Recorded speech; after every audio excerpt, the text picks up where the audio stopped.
kindly sit down. Relax lang po kayo. Medyo paus ang boses ko. At pasensya ninyo ako. Maraming nasa utak ko. Papunta ako dito kung anong sasabihin ko. Puno kanina ang kaalaman ko. Ang problema,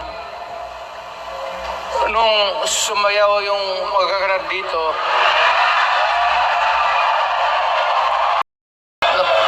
nakalimutan ko. Matanda na rin kasi ako. Ano ito? Meeting de avance?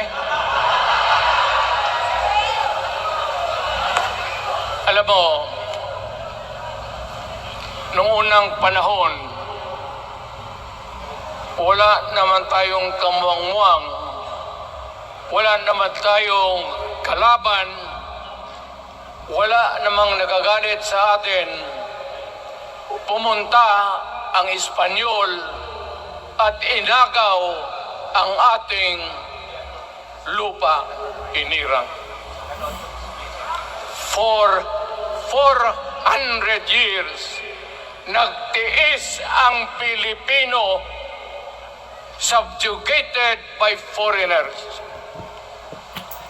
Then, during the American and Spanish War, natalo ang Espanyol at napunta ang ating bayan sa Amerika. Anak ng grabe ang tiis ng Pilipino, yung mga lolo natin, kung gaano na lang sila pinahirapan.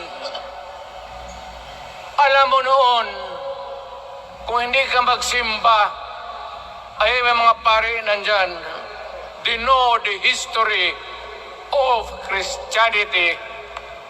Alam mo noon, kung hindi ka magsimba, 10 palo sa katawan mo. You doubt my ayan si Father Ibasco, Chief of Staff ko sa City Hall. Siya yung NPA leader doon sa Libungan. May plenum ang komunista. Itong mga sundalo natin, nandito sa harap ko, nahuli yan si Vasco. At ako naman ay fiscal noon. Pumunta ako sa Katitipan para i-administer ko yung oath niya, yung statement niya kung totoo o hindi. Pagkatapos noon, sabi ng mga sundalo, Piskal, papatayin namin itong 2 pare. Father Tison, Waray, pati si Father Ibasco. Bumaba yan sila sa Visayas para makiksapalaran sa NPA. Sabi ko, wag, kasi pare yan, puta, ano ang Diyos nangyari? Kung ito lang naman ang prinsipyo, ideolohiya, hindi naman kriminal yan, kidnapper o puser. Sabi ko, kulungin na lang ninyo. So, sa matagal na panahon, sulat siya ng sulat kay Cory. Eventually, na-release yan sila lahat. Pati na ang asawa nila Quintanar, yung mga komunista, mga Esparo, nanggaling dito at naging uso sa buong Pilipinas. Yung pagpatay, wala. Barangay captain, konsehal, military, Navy, Pulis, puro may pamilya. Anak ka ng kakawalang kwenta yung ideolohiya. Kung hindi mo man lang mabinta sa mapayapa na panahon, so kinuha ko sa Chief of Staff, tapos umuwi siya sa Bohol, naging governor. Pare ito. Nandito siya ngayon, kasama tayo, at maraming salamat. You guys from other parts of the Philippines nagpunta rito para lang makipag-duyok sa Bisaya. Sumama lang sa ating, kung sabay tunong sa Tagalog, yung ating, the purpose of why we are here. Wala akong... Marami talagang nagko-comments. Maganda yon, bahay yun. Mga sahig, nandyan lahat. Lamesa, desks, chairs and everything. Wala tayong pinag-usapan na sirain yung bahay na yun. It was intended for posterity at inabot sa atin yung konstitusyon na yan. Although it was amended and modified, but it is still the fundamental law since 1935 hanggang ngayon. At what keeps in Ilocano, Bisaya, Waray, Moro, bakit tayo nagkaisa? Magkaiba ang salita natin, ang pagkain, iba. Ugali, iba. Bakit tayo andito ngayon? Dahil sa isang bahay. Yung bahay na yan, yung papel, the Constitution. Ngayon, ang Constitution is supposed to be a permanent thing.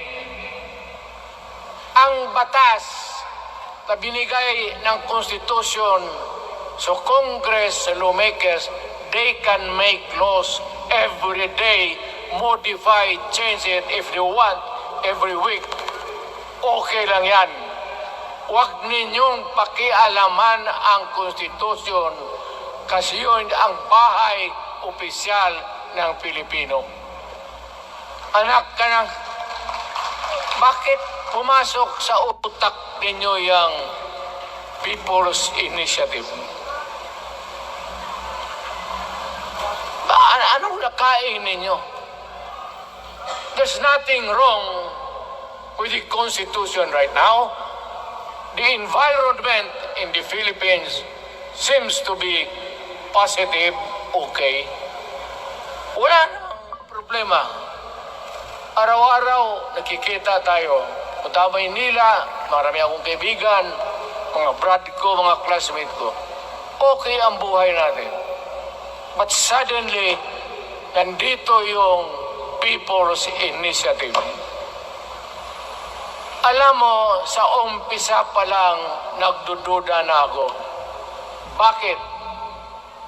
People's Initiative manggaling sa tao.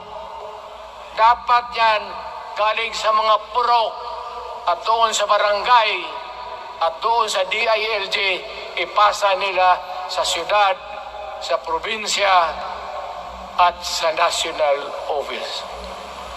Dito mga congressman,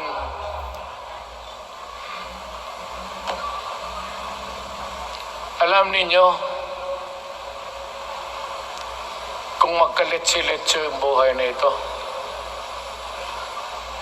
sabihin ko sa military, siraan ninyo yung Congress.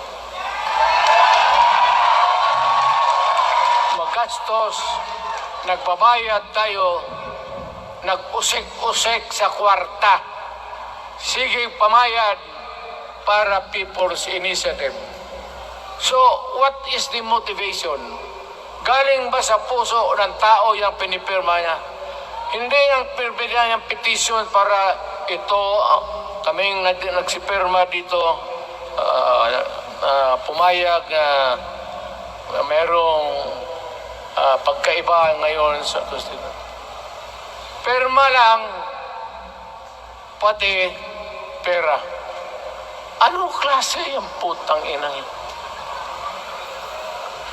Ganun na lang ang tingin ninyo sa Pilipino. Pagka ganon, maghiwalay-hiwalay na tayo.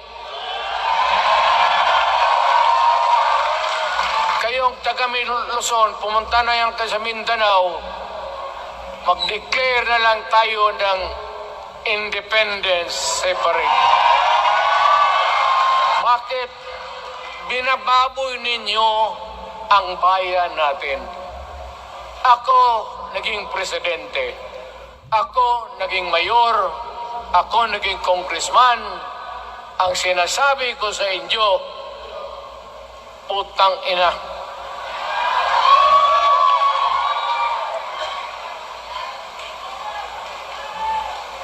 Malinis to. Baka ihi mo ito ha.